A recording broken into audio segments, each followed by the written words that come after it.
Greetings to all, and we appreciate your attendance today. So let's kickstart our session with this great quotation. Leadership is not about single layer of authority of a title.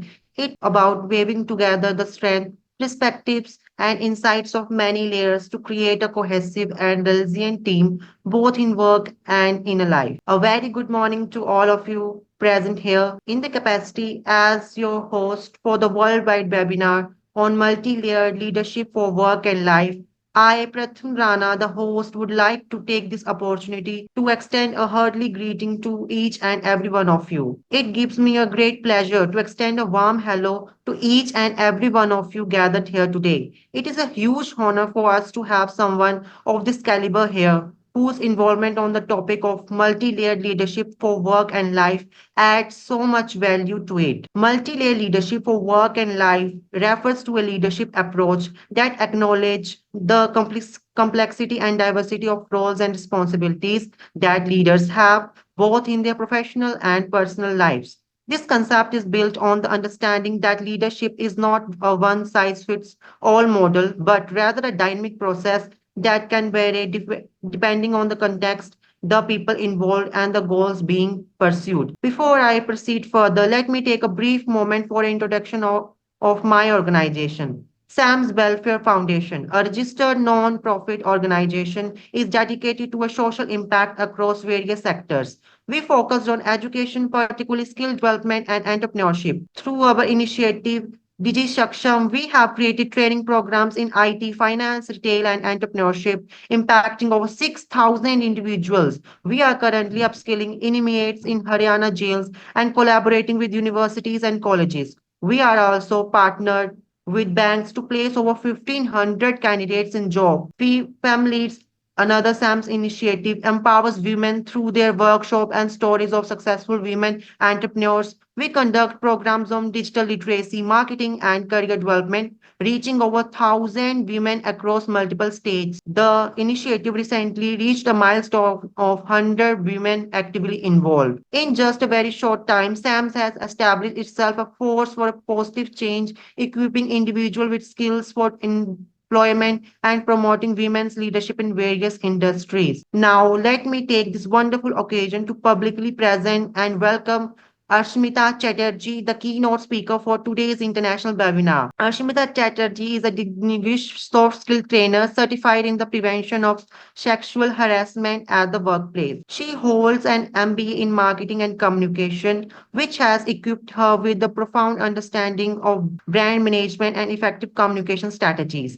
With a career dedicated to empowering individuals and organizations, Ashmita offers comprehensive guidance in enhancing professional presence and personal branding. Her extensive experience spans across various sectors, including public and private industries, colleges, and media houses, where she has successfully collaborated with diverse clients. Ashmita specializes in helping professionals and emerging talents earn a polished, confident image that resonates with their unique personal and specific needs of her clients, covering essential areas such as communication skills, leadership development, emotional intelligence, and workplace etiquette. Arshmita's approach is holistic, integrating psychological insights with practical strategies to foster sustainable growth and transformation. She believes that effective soft skill training not only enhances individual performance but also contributes to creating a positive and productive workspace culture. Her dedication to her craft and her client success is evident in her personalized coaching method, which prioritizes empathy, clarity, and actionable feedback. In addition to her training services, Arshmita is also an advocate for creating safe and inclusive work environment. Her post certification underscores her commitment to educating organizations about the importance of preventing workspace harassment and fostering respect and equity. Ashmita Chatterjee's blend of expertise, experience, and passion positions her as a leading figure in the realm of soft skill training, making a lasting impact on those she mentors and the organizations she collaborates with. There are many gems and diamonds in the world, and one of them is here today to help us build this event. With this note, I, Pratham Rana, on the behalf of Sam's Welfare Foundation, would like to give my heartiest welcome to Smita Chatterjee, ma'am, with a huge round of applause for joining us today. Your presence has added to the significance of this event, and we are genuinely honored to have you here, ma'am. Thank you so much, Pratham. Thank you so much for such a warm welcome.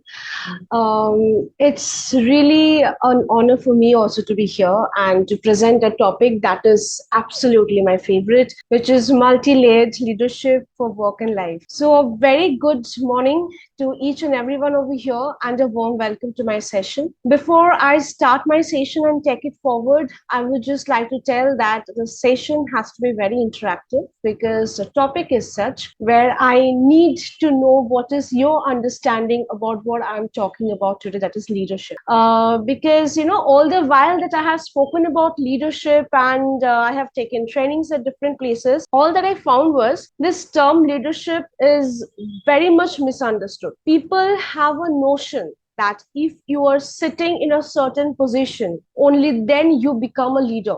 Like, we are used to telling this in corporates, he or she has a leadership role. But, leadership, sorry, leadership is a trait that is imbibed in us. Okay. Some of us, we are born with it, and for some, we later on we learn about leadership skills in our life. So today I'm going to talk about leadership in work and life. Specifically, why I mention work and life, because you need to understand leadership is not at all related to the position that you're holding somewhere. Okay, leadership is about your attitude that also you use at home, when you're dealing with your family, when you're dealing with your kids, when you're dealing with your parents. It is something which is related and which should be used in every single layer of your life. Okay, with that, I'll start my session. And yes, if you have any question, if you want any sort of clarification, please feel free to stop me and ask.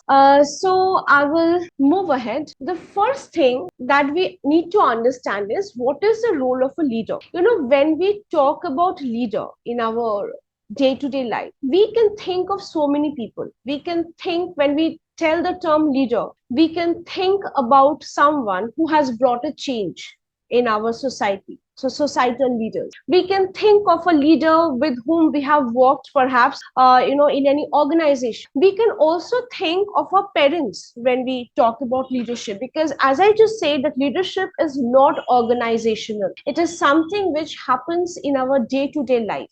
We can also think of a friend who was, the leader of a group when we were in college or in school. So any person who can influence you, who can inspire you to help you reach somewhere, is basically a leader. I remember when I was in college, I had few such friends who had a lot of influence on what we are going to do in our future course of life. It is not only with me, I'm very sure it happens everywhere, which we call peer pressure. But let us take a positive dig to the term peer pressure. What is peer pressure? When your friend has the capacity or capability to influence your thought, right? That thought might be wrong or right. Let us not get into that. But we can understand that if a kid, or I would say an youngster, has the capacity of changing your thoughts, then he or she has a leadership trait. He or she is influencing you. Now, influence can be a good influence or bad influence. That is a different topic which we are going to cover up later. But if you have the capacity of inspiring someone, if you have the capacity of influencing someone, then clearly you are a leader. Of course, now what makes you a good leader?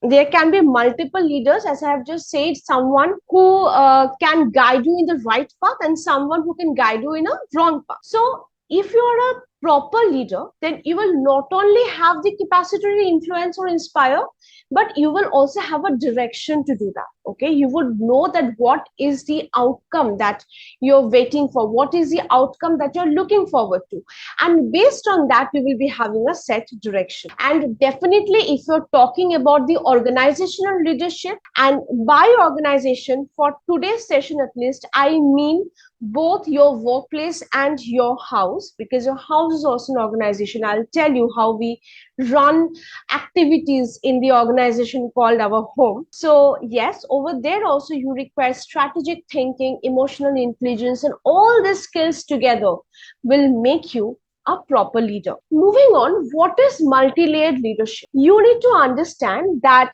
this leadership will definitely be having or definitely be penetrating all these levels of your life. First is individual, then within the team and within the organization. So, when I will be explaining this to you, just imagine yourself in a scenario.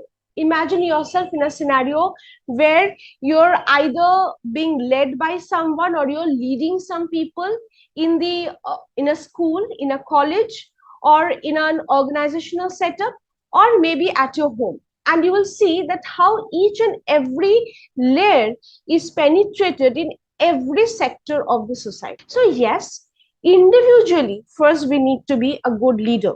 And then once we are individually equipped enough to become a good leader, we move on to the leadership level of the team.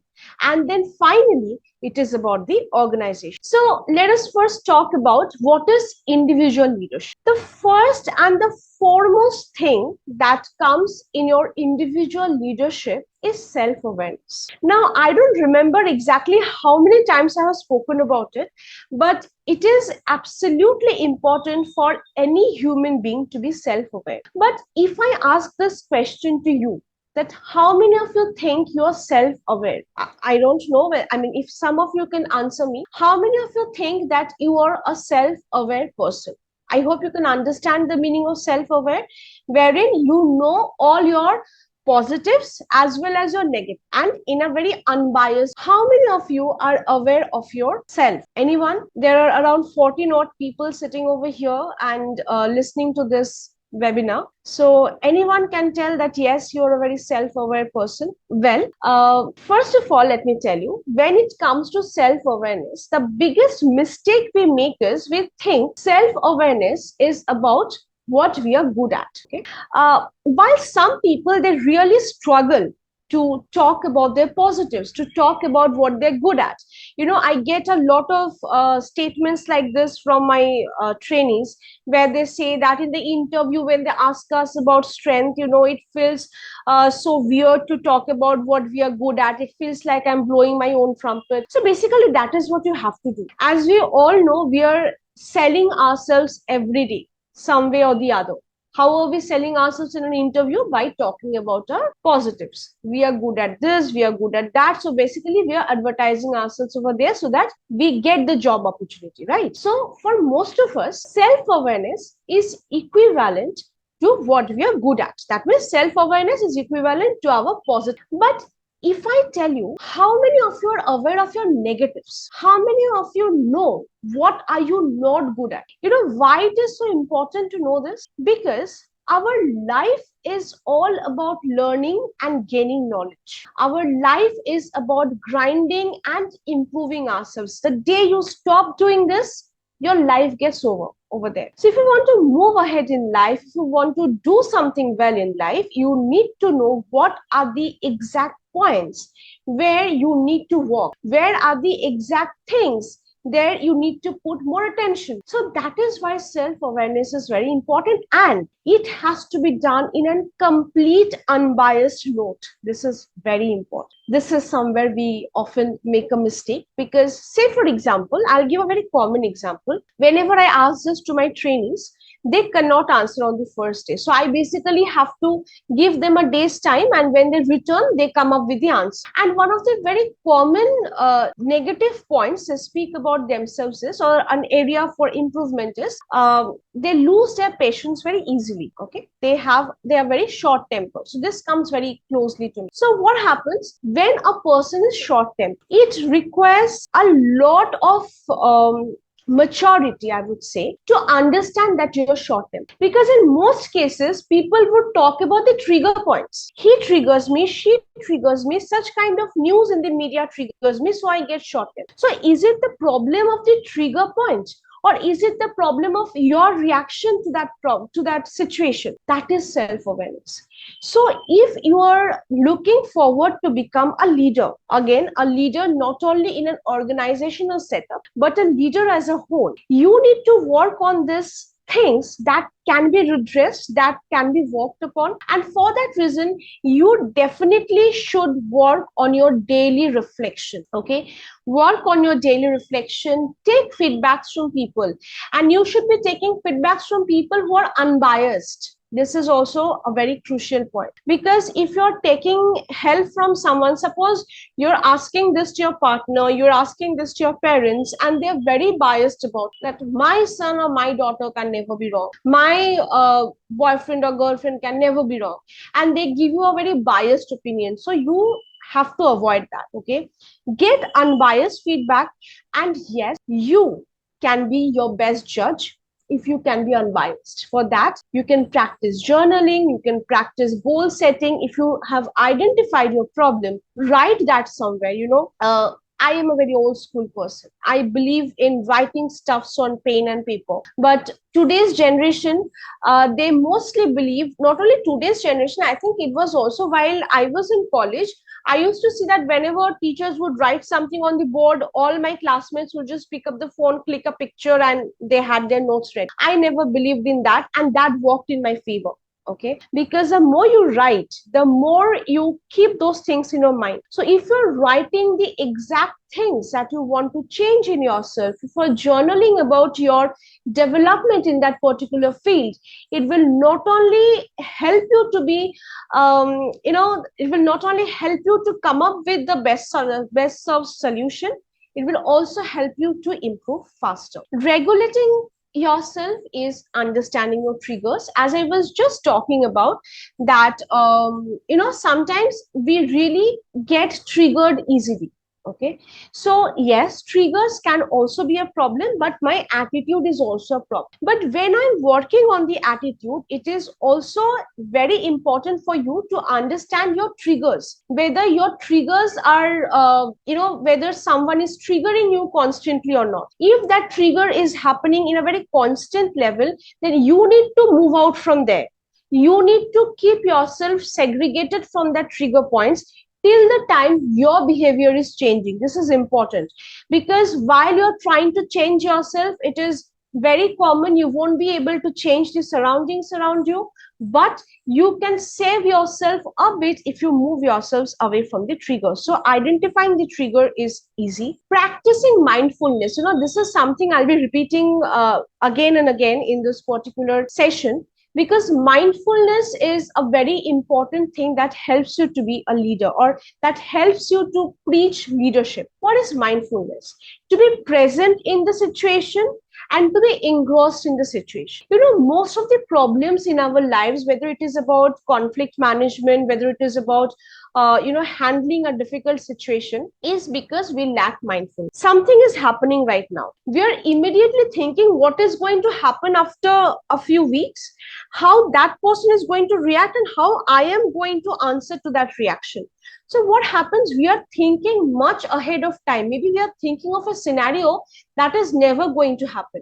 And it is not only about getting triggered, it is also about any sort of fear. You have a fear of public speaking. You have a fear of, putting your points forward in front of others. In such kind of a situation, what happens? We get very scared because we think, what if people don't like? What if people don't listen? What ifs, all these what ifs will keep you so much engrossed that you will forget to live in the present time. So the more mindful you become, it is easier for you to be a leader in that case. And also, stop before you react. So if you are a very reactive person, you need to stop before you react. This is a practice that you can start. You can take 2 or 3 drip breaths, and then you can react before you move ahead with some. So this was about the first strata of multi-layered leadership, that is individual leadership. I hope I could explain myself well. If you have any questions, you can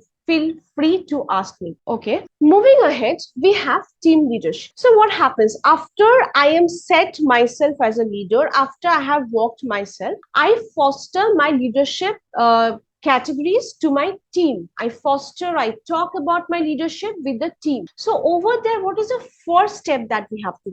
We have to foster collaboration. And this is something where I have seen many teams going wrong. While I worked in the corporates, or I went, or whenever I go to the corporates for taking trainings, there I have seen that team collaboration is very often a pain point for most of the teams in the corporate. Let us discuss about that. So every team will have a common goal, right? If you have the leadership trait, understand the difference. You do not need to be the leader by position. You do not need to be the manager by position, but you can still have the leadership attributes in yours. How you can do that? When you discuss the goal, the common goal that you have for the entire team, everyone has got the right to know that. But often we see people do not know, do not understand the vision, the mission, and the goal of the team. So the function of the leader when he tries to foster collaboration is firstly to discuss the goal, to discuss the common goal with each and every member of the team. Always remember, for a leader, favoritism never works. The leader will never have a favorite teammate. Everyone will be exactly equal in the eyes of the leader, and everyone should have a very important role to play. Now, here I'll take some time to this. Think about any situation, okay? Think about your friends group. Let us start with a very common scenario. You have a group of 5 friends, okay? And no one listens to you over there. Everyone takes up the decision. They are planning for a trip. They choose a destination, and suddenly you tell that this destination will not be suitable for me for this reasons, and they just choose to ignore it. How will you feel over there? You will feel disregarded. You will feel not so important in that particular situation. So over and all, you will not feel good. Let us discuss about your family. And this is a very common scenario in most of the families. So you live in a joint family, okay, where you have more than 4 people taking up the decisions. 4 people or 5 people capable of taking the decision. Whatever you're telling is not getting accepted by people, okay? Or maybe they're listening to you, but they're not utilizing it in your way. One very common example is, suppose you just say that I think we should buy the products for our household needs from XYZ shop. So they have listened. They said, okay, you can do that. And they give you a list of 2 items. And they tell that you bring these 2 items from the XYZ shop where you think it is good. But for the rest 14 items, they're buying it from the shop where they have always purchased it. This is nothing but showing disregard to your point, right? So it is not like handling a kid whom you will, when the kid is not listening to you, you will just give a piece of chocolate and ask that kid to shut up. They don't cry anymore, have this chocolate. It's not like that. When it is about leadership at an organizational level, again, by organizational level, I mean both your working environment and your home. It is not about handling or handing over a chocolate to someone and asking that person to stop. Take it. Enough. You have had enough. Now don't talk. It's not about, okay, you don't want this. Okay, I will have an alternative for you, but we are going to stick to our point. That is not how it works. If you want to give that person importance, you have to do the thing for the entire team based on that person. If that person is wrong, give that person enough chance to understand why that person is wrong. And it happens in every strata again. Even when in an official scenario, suppose it happens a lot with newcomers or the ones who are junior by age. I have faced this problem a lot. When you are junior, when age-wise, you're junior than the rest of the teammates, they think that, okay, she is very young to give important solution to the situation. So whenever she'll come up with a solution, just listen and say, okay, we have understood, and then move on. Just don't give another thought to it. That is not how you become a leader. When you become a leader, open communication is important. You have to listen carefully. What is the point? Why a person is asking you to not do something? Once you listen to that point, you will enable to build trust not only of that person but of the entire team. It is like leading by example. Today, if I can win one person's trust, automatically, suppose it is a dealing with me and another person, so I happen to develop a trust in the mind of that person, the other person also gets affected. They also start believing me, they also start trusting me. So if you want to foster collaboration, you need to always listen to others, work towards a common goal, and give important role to every person.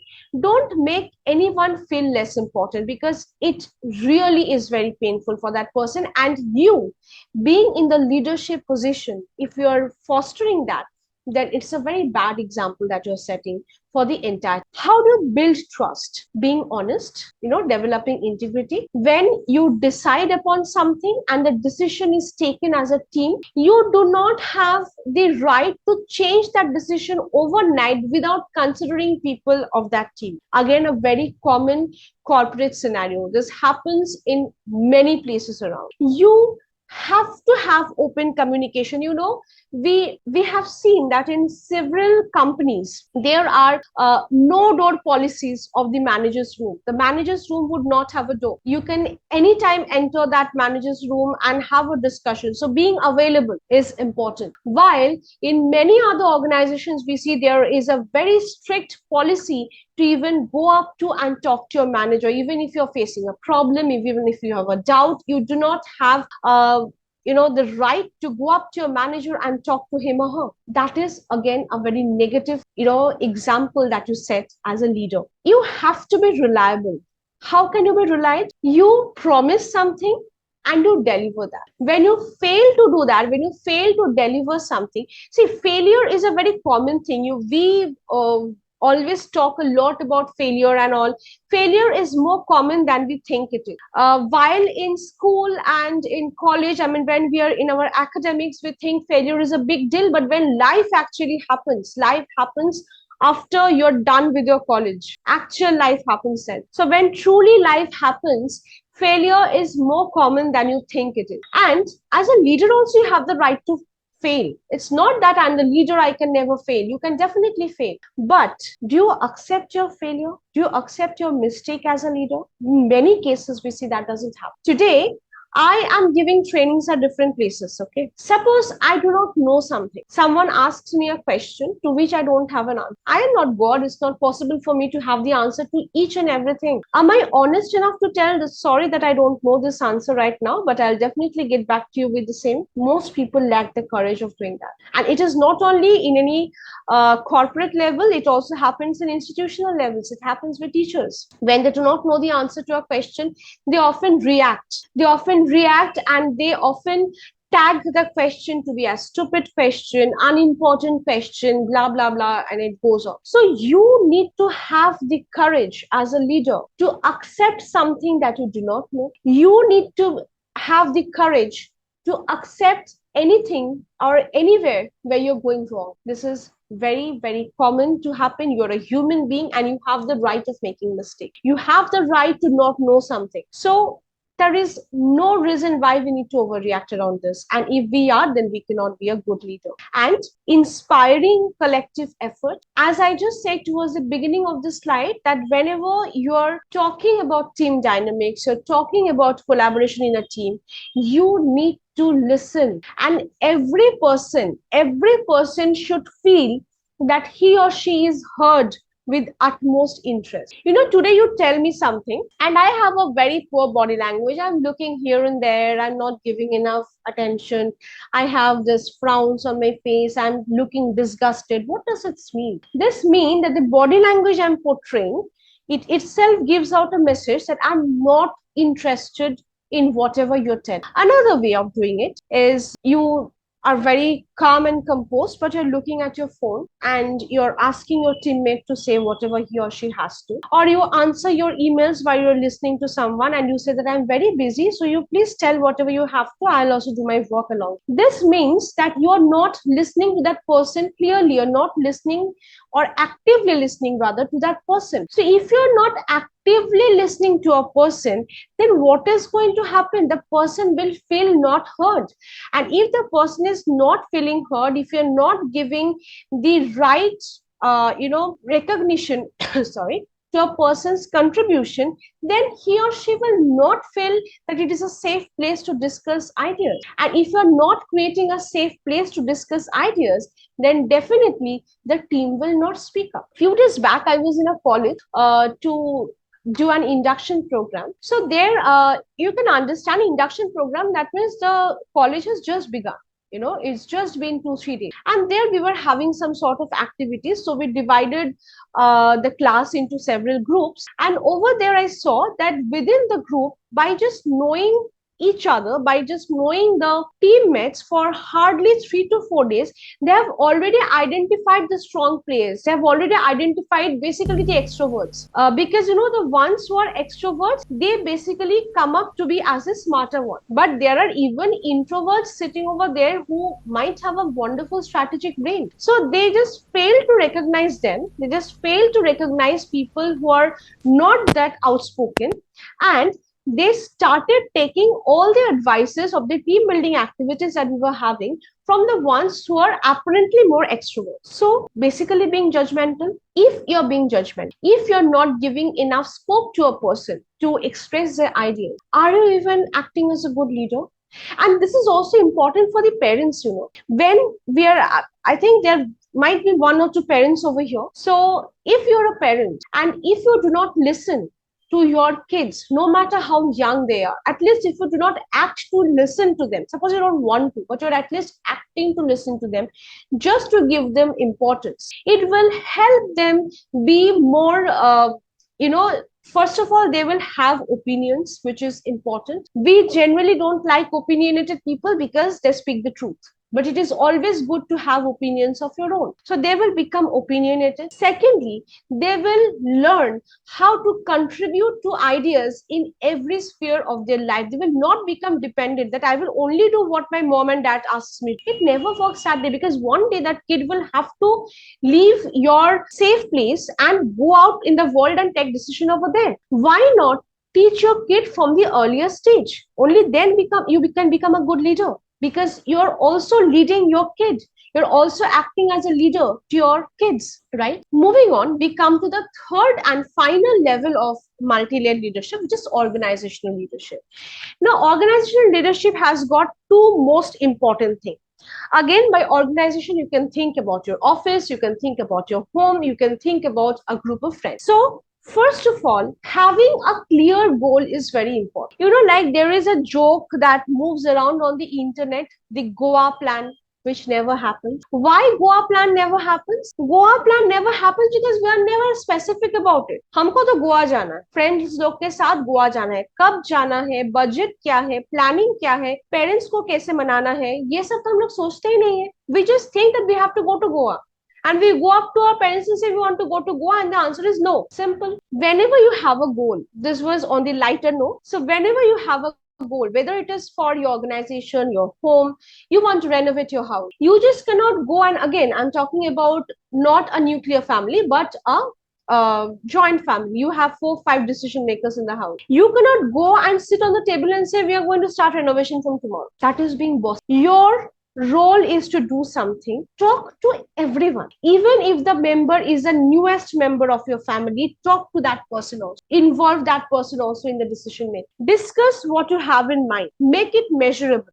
Goals that are not measurable generally do not come. I want to become rich. How much rich? That is not measured. Do you want to improve your standard of living? The standard of living you have right now, or you want to surpass Ambani's? What is your definition of becoming rich? It has to be measurable. Unless and until it's measurable, you will not be able to be specific about your goals, and you cannot attain that. It is also very important to be realistic, to while framing the goal. And we know that goals can be of two kinds: short term and long term. So more than long term goals, I'm giving my own perspective over here. It might be different for you.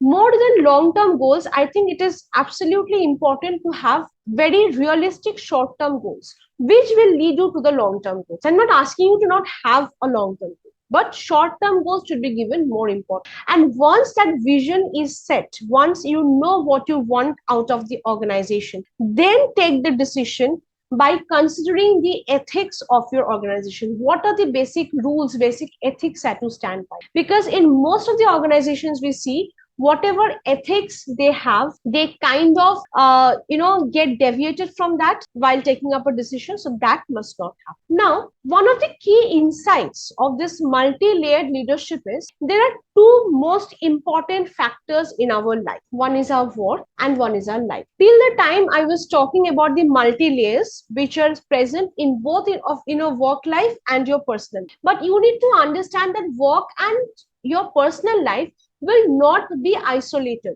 They will not exist in isolation. They will happen side by side. And it is high time as a leader, we understand the fact that more than work-life balance, what we need to harp on is work-life equity. What is the difference between equity and equality? I am, say, my height is 5'6". I have a 6'3" standing beside me, and there is a wall in front of us, and beyond the wall something is going on. I am also given 5 stairs, and 5 stairs has been given to the one with the height of 6'3" also. That is equality. They have equally shared the number of blocks on which we can stand and see. The one who is 6'3" could stand on those 5 blocks and easily see. Only 2 blocks were enough for him, or 3 blocks were enough for him. Don't take it mathematically, this is just an example. And for me, even after standing on the 5 blocks, I could not see the match. So that is just equality. If it was about equity, then the 6'3" should have given one more blocks to me. So I should have got ideally 6 blocks and he should have got 4 blocks. Only then we both could watch the match properly. So it is about equity. Sometimes in your life, your work will demand more attention. And if you are honest to your work, you have to give that. Sometimes doing overtime, spending the nights at your, sitting at your desk, at your home, but sitting at your desk. That is all right. But it also should be the same when your personal life requires any sort of extra attention. And that doesn't happen in most of the organizations. When it is about the company, they'll ask you to do overtime. But when it is about your family, someone is sick, or suppose it is a happy scenario, something happy is happening at your house, then also you're required to give time at your place. So it is about equity. Sometimes your work will require more attention. Sometimes your life will require more attention. You need to have that equitable situation in balancing the. This is also another aspect of your multi-layered leadership, where you're talking about 2 layers. That is your work and your personal life. Lastly, we are going to discuss about what are the essential traits you require about a leader. Okay. First thing that needs a lot of importance in today's world is emotional intelligence. We also call it emotional quotient, EQ. While we were growing up, while we were in school, we heard the term IQ a lot, and it was a rage back then. You need to be very smart, intelligent quotient is very important. But now, everywhere people are talking about EQ, because people are working on their hard skills. They're gaining enough knowledge, but they do not know how to behave. They do not have empathy, and that is why they tell whatever they want. They do not even think before uttering a word. So there comes the role of emotional intelligence. So I will give you some points which you have to keep in mind, and that will help you to work on your emotional intelligence. First is understanding the vibe of the people you're mixing with. Why is it important? I might be of one nature. Suppose I crack jokes very easily, and I also take jokes in a very fun way. Not everyone can accept jokes. Not everyone can, everyone feels comfortable when you're subjecting him or her to a joke. You need to understand that, and you need to treat that person accordingly. That is very important. I think if I make fun of your appearance, you will not mind, because I don't mind if someone calls me this or that, if someone gives me a name. But if I am giving a name to another person, is he or she comfortable about that? That might affect that person's mental health as well. I remember when I was growing up as a kid wearing specs, we were called chashmish in school, and it was definitely not taken well by us, because Bollywood has always shown that when you are a chashmish girl, you're not liked by people. Suddenly, to become attractive, you have to throw your specs and you have to start see properly without your specs. So, I used to cry at home that people are calling me chashmish, that means I'm not attractive. And I was in class 3 or 4 back then. So that is how it entered my system, and that stayed in my system for the longest period of time. The first thing I did after going to college was take a lens, because my father said, before you pass out from your school, you're not getting a pair. And I remember my college friends would, I mean, they never knew I have specs because I would always wear lenses and go to college. So this is how you can, affect someone's emotional health. So understanding the vibe of the people before you utter a word is very important. Also, as I was just telling, if you're in a position of a leader, okay, you have to portray that you also have the capacity of not understanding something, you also have the capacity of making a mistake, because only when you will accept your mistake you can point out others mistake, and it will be a very positive scenario over there. No one will mind anything. Okay, so yes, admit that, offer help and don't blame. In most situations we see that there might be only one person because of which a project did not work. So rather than bashing that person, help that person. Rather than bashing and telling few ill words, handhold that person and help him to perform better in the next project. That is what a leader should do. And definitely, you have to stay calm under pressure. So again, you don't need to be a manager to have all these traits. These traits can come naturally to you. You can portray these traits and be a leader in future. So whenever a tough situation comes, just think in a very calm mind, because calm mind will help you to rather solve the problem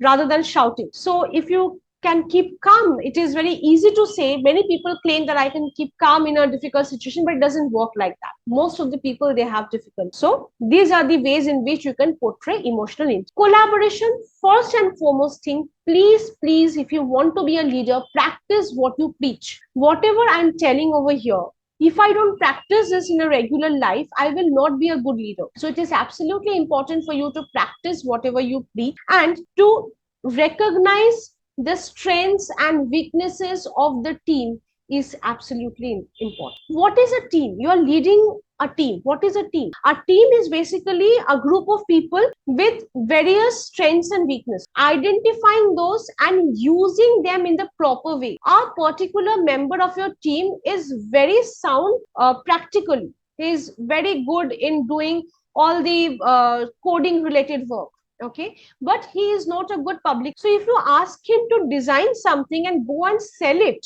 to the client, he will not be able to do that, but he will prepare a very good code for you. So what happens is you need to identify that who has to do the job, and that is the work of a leader, to identify the strengths and weakness. That is how you work as a collaborative team together. Next very important trait is conflict resolution. Now conflict happens everywhere, at your workplace, personal life. It is one of the most common things. So one of the most important job of a leader in conflict resolution is to listen. What is happening? What is the root cause of the problem? If you don't listen, you will not understand the root cause of it. Then you have to give more more time to and being neutral, because if you're playing favorites over there, you will not be able to take the right decision. So always having a neutral decision, always being a neutral decision maker is important. And then you take the action steps, and that has to be shared and mentored as well. Whatever action steps you're taking to resolve a conflict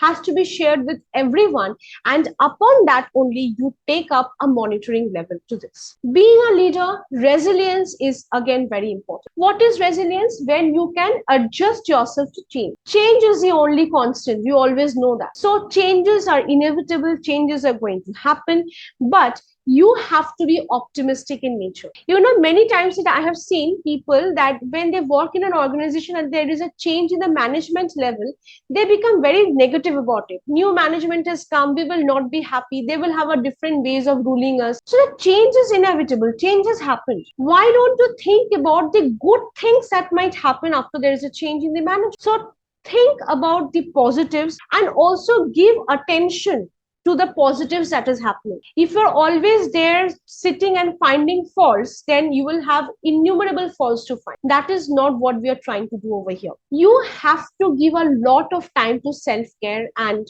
to manage stress. Stress is very common when you're asking for resilience, and if you're not involved in self-care, it might manifest in a very negative way as physical illness or mental illness. So if you want to build resilience, you definitely have to give a lot of time to yourself and practice self-care, practice problem solving skills, and definitely decision making skills. Being the leader, you are not only facing the change, but you're taking decision in that given scenario also. So you need to know how you will be taking the decision, how you have to think about the short term and the long term effect, and how you will take the final call. That is a very important role of a leader. And lastly, very, very importantly, I have kept the most important point at the end, that is communication skill. Communication skill is sorry, generally considered as the most common skill. Everyone requires communication. You're a student, you're a teacher, you're working in a corporate sector, you're working in a government sector, you're a homemaker, you're a mother, you're a father. Whatever role you play, you need to be a good communicator. What is good communication? Is it just about fluency? No. Good communication, definitely fluency plays a part in it, but good communication is basically the ability to express whatever you have in your mind in words, so that the meaning does not change. So whenever I am actually transferring my thoughts into words, the meaning should not be changed. And verbal only plays 7% role in the entire 100% part of communication. The rest of it is your body language and the tone of your voice. And these two things, the body language part and the tone of our voice, are often not given enough importance. So if you're working as a leader, give importance to the tone of your voice, give importance to your body language, and become a wholesome community. And definitely do not forget to take feedbacks from people. Do not forget to take feedbacks from your teammates, so that you can improve yours. Don't think that people are judging you. People are judging you. People are basically helping you to become a better person. So, which is a good thing, right? So, never shy away from taking constructive feedback from. So, with this, I come to the end of my webinar over here. This is what I had to offer. And now I would open the stage for any sort of questions that you have for me. You can please shoot. Yes, madam, I want to ask one question. Yes, please. In formation of a group or a team, Right. group dynamics plays an important role. Absolutely. If the goal are not congruent, goal are not common, what will the effect of group dynamics in the group for a leader? Okay. So, if if you have heard me before, I have said this, that the first job of the leader is to share the goal with everyone. Right? The goal has to be common and it has to be shared with everyone. Now, suppose, as you have said, the mindset is different for a particular member in the group. That definitely is going to spoil the group dynamic. In that case, first, the leader has to have a one-to-one conversation with that person, where you talk to that person, you try to find out where the problem is, why that person is not having a particular or not having the same goal as others. Okay. If it can be solved by the leader, it is fine. If not, you can definitely take help of the HR and work with it. And if a particular person is not a suitable fit for a particular team, then you can also think of changing his or her team, but that is the extreme step that you are taking. Before that, I think by means of conversation, by involving that person more, you can change the scenario. Because in most cases, people have separate goals when they don't feel much involved, when they do not get much importance, or when they see that there is some sort of favoritism working in the organization or in the team. When such kind of things are seen by a person, they develop some sort of grievances, and as a result of grievance, they often have a different goal. So in that case, I think talking to that person at the first level is the basic solution that one can provide. One more question, please. Yes, sure. You have told about the ethics of the organization, that leaders should not deviate the ethics of the organization. It should not happen. The deviation. Definitely not. No, that is what I was saying. No, that if you have an ethics of the organization, whenever you're reaching your goal, you should always see that while implementing the goal, you should not deviate from the ethics of the organization. That should not get hampered. You should always stick to that. But if ethics are deviated, then what should be done? Wrong. That is absolutely wrong. Okay. It should not deviate at all. It should not. No, definitely not. Okay. Thank you very much. Most welcome. Thank you, ma'am, for addressing the question. Anyone have any questions? So I think no one has any questions, as you explained very well. So Thank you on the so behalf much. of the organizing committee, I would like to express my heartily vote of thanks to our excellent speaker, Ashmita Chatterjee. Today we got the opportunity to listen to an interesting and thought-provoking thought-provoking discussion on multi-layered leadership for work and life.